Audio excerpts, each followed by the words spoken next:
court-métrage qui suit vous est présenté en grande première. Donc, bonjour. Aujourd'hui, dans cette vidéo, je vous montre comment installer une carte graphique. Non, mais oui, mais pas juste ça, en fait. Donc, comme vous pouvez voir ici, ça va être en 2 pièces. Donc, comme vous pouvez voir, j'ai ici une carte graphique ATI 3D Rage 2 plus DVD. Donc, c'est une carte, la seconde génération des ATI Rage, ainsi qu'un décodeur DVD. Donc, ça peut sembler assez logique. Malheureusement, je n'ai pas l'ajout de mémoire ici.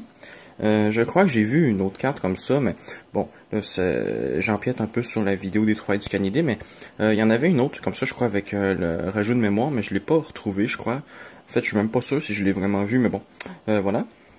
Donc, ça va être celle-ci pour cette vidéo. Il s'agit d'une carte PCI, et elle est pourvue d'un port VGA, S-Vidéo et Composite.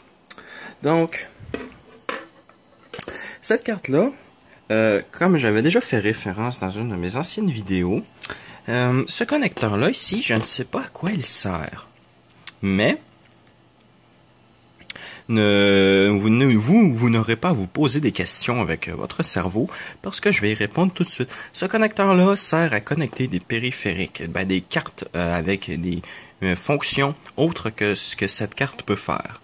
Donc, cette carte a des sorties, mais elle n'a pas d'entrée. Cette carte-ci, voilà, dispose d'entrée. Donc, je vais vous faire un peu le tour du propriétaire. On a une sortie audio, une entrée RF, une entrée composite, une entrée S-Vidéo et 2 entrées audio RCA. Donc, cette carte-là fonctionne, je dis bien fonctionne en ISA. Vous pouvez voir que, en fait, les seules pistes qui sont utilisées sont celles-ci, et on peut voir en fait que c'est du ground, donc c'est la mise à la terre qui est utilisée sur le port ISA. Rien n'est utilisé sur le port ISA, mais peut-être le 5 volts là, il doit être utilisé, mais vous allez me dire comment ces cartes font pour communiquer. Eh bien, c'est là que je vous disais, je vais vous expliquer à quoi sert ce connecteur, à connecter 2 cartes, et j'ai le câble qui va avec. Donc, vous branchez, bon, je sais pas lequel vaudrait mieux que je le branche. Voilà. Branchez, hop, un câble là. S'il veut bien, voilà. Et sur l'autre carte, vous, hop, n'avez qu'à le brancher de la même façon. Voilà. Et avec le programme, vous allez être capable de faire des captures vidéo sur votre ordinateur. Donc, ça ici, ça demande très peu de ressources en fait, puisque mon Pentium à 100 MHz est capable de faire ça. Donc voilà, n'importe quel ordinateur devrait être capable de faire ça théoriquement. J'ai pas essayé sur un 486. Faudrait que j'essaye, ce serait drôle. Mais voilà, sur mon Pentium à 100 MHz, ça fonctionne. Donc voilà, vous devriez pas avoir de problème.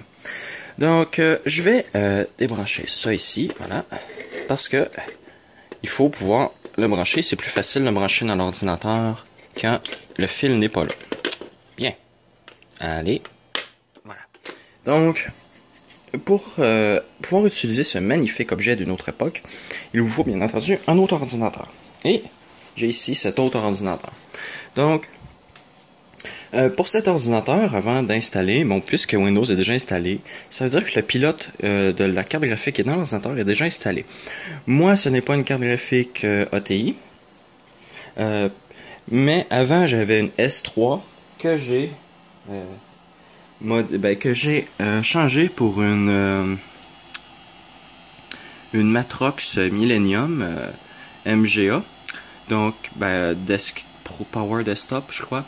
Et bon, cette carte-là ne supporte pas le 3D. En fait, si, mais pas une 3D suffisante pour que, par exemple, 3D Mark soit capable de l'utiliser.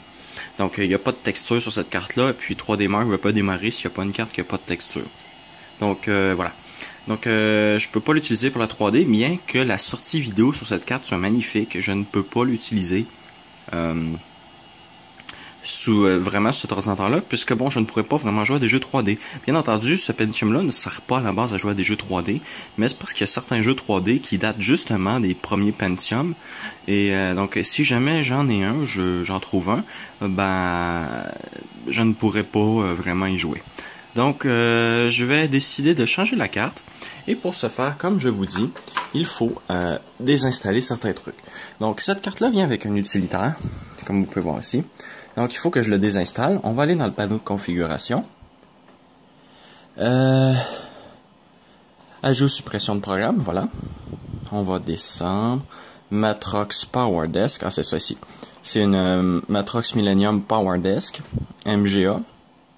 On va faire ajouter, supprimer. Désinstallation complète. Voilà. Ça, c'est fait. On va pas éteindre l'ordi tout de suite, parce qu'il nous reste encore une chose. On va aller dans Système. Gestionnaire de périphérique, carte graphique. On sélectionne et on fait supprimer. Oui. Voilà. Et on va éteindre l'ordinateur.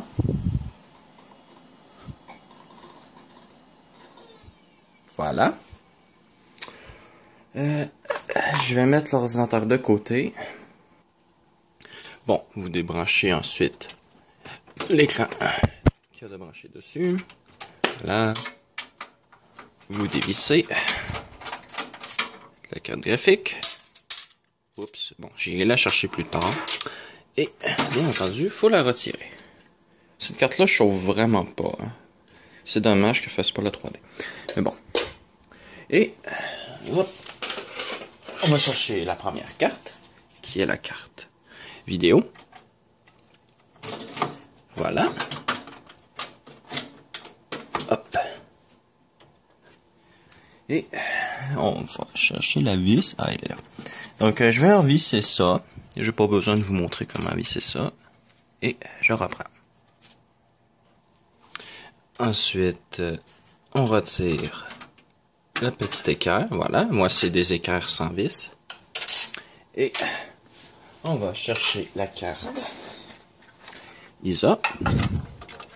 On s'assure de bien placer le tout. Voilà. D'aligner le connecteur. De la visser. Je vais aller chercher une vis. Et il nous reste plus qu'à brancher le fil. Et pour ceux qui suivent mes vidéos, vous êtes en train de voir que le Pentium est en train de devenir ce que je ne voulais pas, un gros moton de fil. Mais c'est pas bien grave. Là, puisqu'on sort du contexte de la vidéo, encore une fois, désolé. Bon, ok. Je crois que c'est le plus propre que je peux rendre ça. Et je vais remettre la tour à l'endroit, brancher quelques fils et je reprends. Bon, maintenant que l'ordi démarre, il ne reste plus qu'une chose à se préoccuper. Quand Windows 95 aura commencé à charger les pilotes, bien entendu, il va se rendre compte que la carte graphique, ben il y en a une, puis qu'il faudrait qu'il l'installe.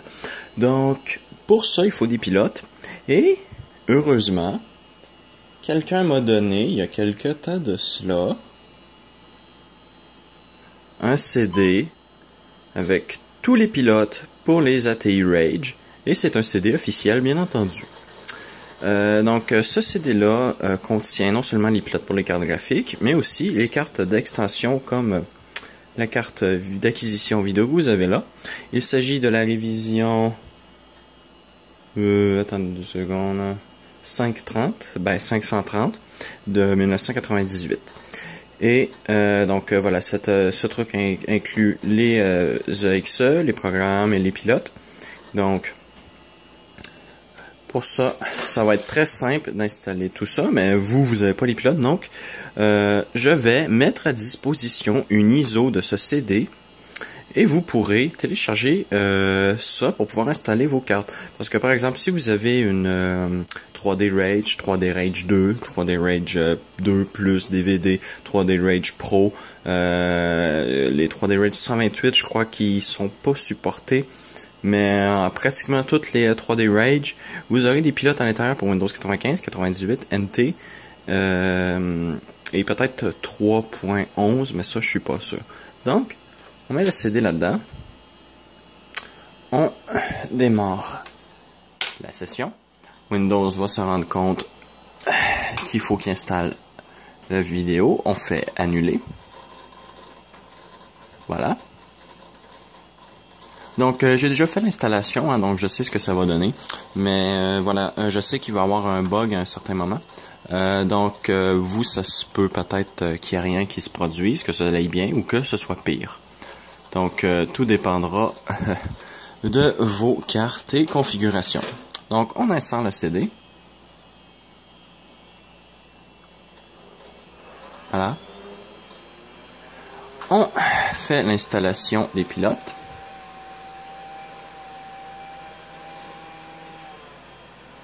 Et en même temps, on va installer l'ATI Player.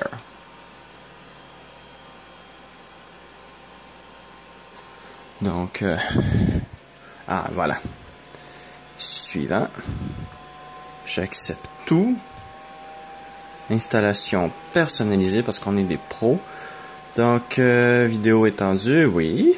Et ATI Video Player, ça c'est pour pouvoir enregistrer ce qui va entrer dans les entrées vidéo.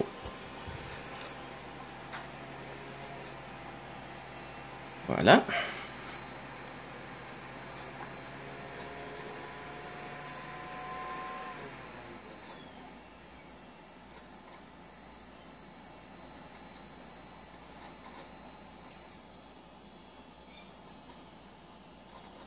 Et voilà, il modifie les registres, il termine d'installer les pilotes, je suppose. Voilà. Ah non, il installe Video Player, ok. Take your time. Ok. Et il devrait demander à l'ordinateur de redémarrer, oui. Voilà. Donc je vais laisser ça se faire et je reprends l'enregistrement après.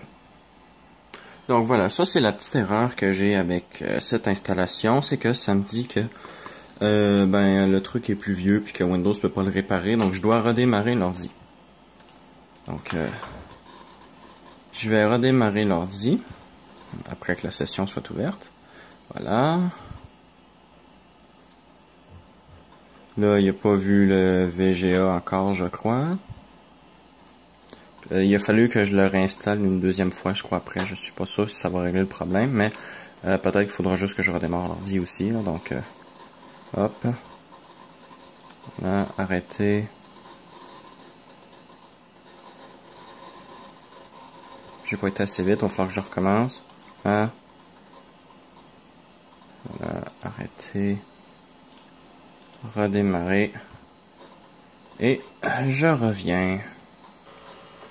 Donc, après le redémarrage, ça voulait toujours pas fonctionner. Donc, ce que je vais faire, c'est tenter la deuxième solution. J'ai laissé s'installer le pilote VGA de base. Donc, là, je vais être encore en 16 couleurs. Et je vais refaire l'installation une autre fois. Et là, après ça, ça devrait fonctionner. Parce que, bon, j'ai l'impression que le programme, en fait, il n'est pas capable d'installer s'il n'y a pas déjà une carte graphique d'installer. Donc, peut-être que vous n'êtes pas obligé de supprimer votre ancien la carte graphique dans le gestionnaire de périphérique. Laissez-le juste installer, je suppose, le VGA de base. Puis une fois que ça c'est fait, vous pourrez installer le truc. Donc là, je vais essayer de prouver cette théorie-là. Aller dans le poste de travail. Et je vais refaire l'installation. Je devrais mettre exécution automatique. Oui, non, peut-être. Là, exécution automatique. Je refais l'installation. Et je reprends. Bien. Donc, quand il aura démarré, il m'a encore dit que le même fichier qui était là avant était pas très bon. Mais on peut déjà voir que la qualité d'image semble mieux. Est-ce que l'image du loup va se charger? Ah voilà, regardez, on voit, vous voyez, on est déjà en un affichage de couleur beaucoup plus élevé. Donc voilà, voilà, j'ai l'impression qu'il faut qu'il y ait une carte graphique d'installer pour que le programme soit capable d'initialiser la détection de la carte au démarrage. Donc bon, ça, on va dire que c'est pas grave. Ça m'arrive de me tromper, donc voilà. Puis de toute façon, je conseille pas que vous suiviez mes tutoriels à la lettre les faire en même temps que moi. Parce que des fois, je faisais des erreurs, mais je vais dire après que j'ai fait telle erreur. Puisque bon, mon but c'est pas de faire des vidéos d'une qualité professionnelle non plus, là. C'est juste d'aider un peu les gens qui entrent dans le domaine de la rétro-informatique. Puis bon, de toute façon, même moi, je suis pas un expert non plus. Donc voilà. Donc je vais redémarrer l'ordi. Le bureau ATI, non. Afficher, non. Voilà. Tu ne t'affiches pas à chaque démarrage, merci. Donc je vais redémarrer. Et je reprendrai l'enregistrement pour vous montrer les trucs que je peux faire. Donc le tout redémarre. Et bon, on va maintenant lui mettre ça dans une qualité d'image un peu plus appréciable pour les gens. Fermer ça, voilà. Hop. Propriété.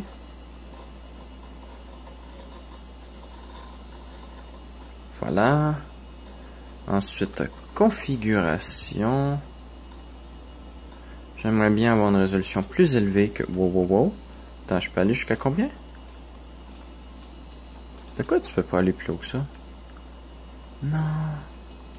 C'est pas gentil, ça. Bon. Dans tous les cas, voilà, 800 par 600, c'est la résolution que je veux. Pour moi, pour un Pentium, c'est tout à fait approprié. Appliquer sans redémarrer, voilà. Bien. Hop. Et bien. Ok. Donc, ça va être pour ça. Et, bon. Je vais maintenant vous montrer une autre chose. Je sais pas si ça va fonctionner sans redémarrer. Mais on a tout de même une sortie composite. Je vais donc brancher ça là. Et on va voir si le truc est capable de voir que j'ai branché une prise. On va voir s'il est intelligent. Oui, il est intelligent, eh bien. On va aller... Voilà, la télévision. Et on va faire appliquer. Vous allez voir que l'écran va changer, voilà. Là, il s'est mis à la même résolution que l'écran cathodique, en NTSC et au même nombre de Hertz. Donc là, on est en 60 Hertz. Vous pouvez voir qu'il n'y a pas de scintillement dans l'écran. Est-ce qu'on est en 60 Hertz? Oui, voilà, 60 Hertz pile. Donc, on va aller du côté de l'écran. On va aller syntoniser le bon poste. L2. Voilà. Vous pouvez voir que ça, c'est à l'écran. Donc, ça, c'est déjà une des fonctionnalités. On va fermer ça et aller maintenant dans la fonctionnalité principale. Voilà, ATI Video Player.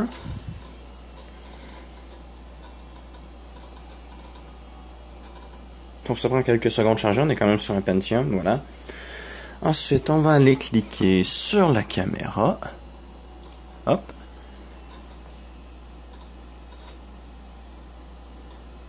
Donc là, ça nous dit qu'il n'y a pas de canaux, mais on s'en fout.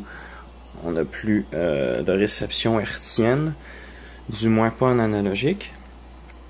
Donc, on peut voir, on a un écran bleu, ça veut dire qu'on n'a rien. On va aller sur le S-Vidéo, qui est celui-ci. Voilà. Et on va aller sur l'ordinateur et activer la sortie S-Vidéo. On va aller le brancher aussi. Hop. Voilà. Hop. Paramètres. Écran. Attaché. 800 par 600. Appliqué. Voilà.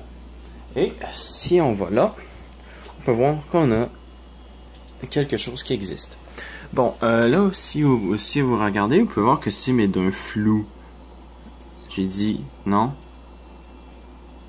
D'un flou, mais absolu. On va donc faire clic droit. Propriété. Qualité optimale. Alors, c'est ce que je peux... Non, bon, ok, c'est pas grave. Dans tous les cas, qualité optimale va être mise. Bien. Puis affichage, est-ce que je peux faire de quoi ici? Non. Bon, ok. Donc ça ici, voilà. Et c'est moins flou. Donc bon, c'est du 240p. Est-ce que je peux mettre ça en plein écran? Non. Ça c'est pour prendre une photo. Ça c'est pour le son. J'ai pas branché de son. Bon. Je suppose qu'on peut pas mettre ça en plein écran. Moi que je fasse Alt Entrée. Non. Ça ne veut pas. Bon. C'est pas grave.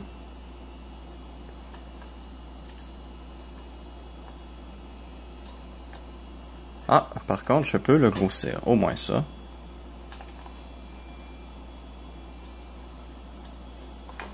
Voilà.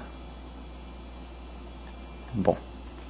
Vous pouvez voir qu'il y a de légers scintillements dans l'image. Je suppose que c'est dû au S-Vidéo en lui-même. Hein, donc voilà. Et vous pouvez voir que malgré le fait que j'ai près de 8 gigaoctets de libre sur le disque, non, 6, ça nous donne que 20 minutes. Donc voilà. On va donc faire OK. Et je vais faire jouer une vidéo sur celui-ci.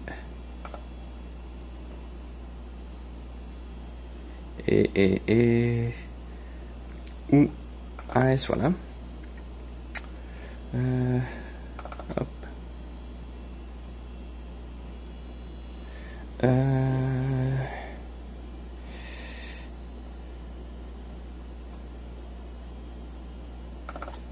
Une vidéo. Hop. Voilà. Et on va aller mettre... Oui, non, peut-être... Ah, voilà. Hop. Et...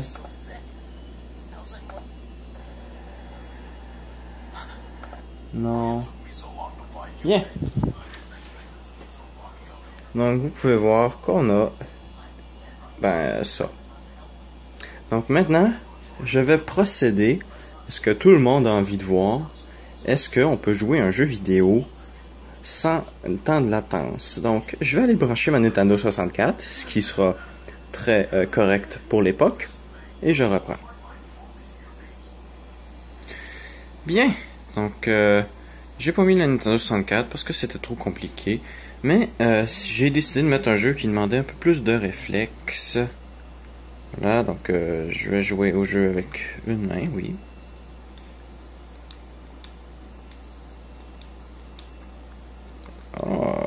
On dirait qu'il n'y a pas de latence. Regardez si j'appuie sur le bouton.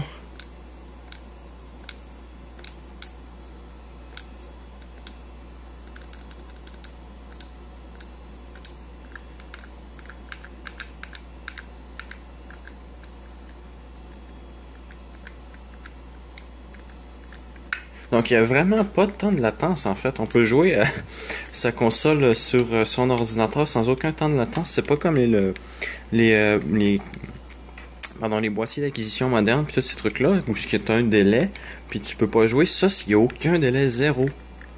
Puis d'ailleurs, on remarquera que le CPU n'est pas du tout utilisé. Voilà.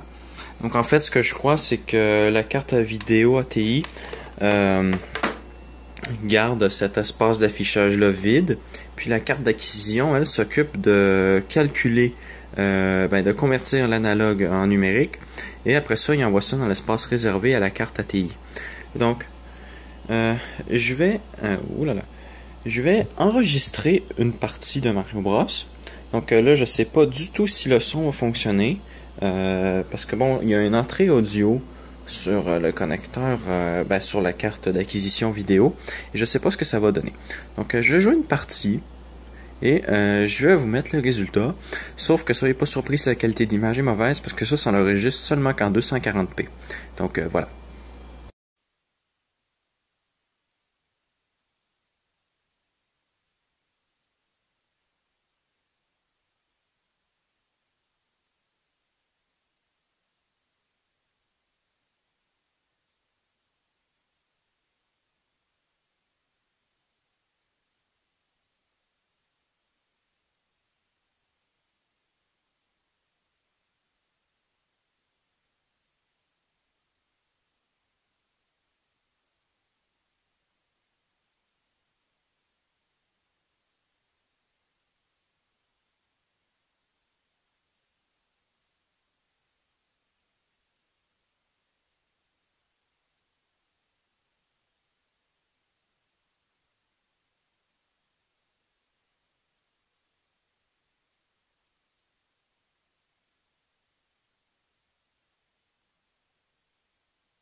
Par contre, pour enregistrer, ça prend tout le CPU, hein.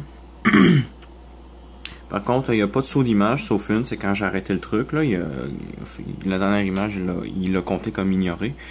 Mais sinon, voilà, le truc enregistre très bien, sauf que l'image principale réduit un peu en FPS. Donc, c'est bien pour jouer si on n'enregistre pas, mais si on enregistre, par contre, là, il faudrait peut-être avoir un autre écran.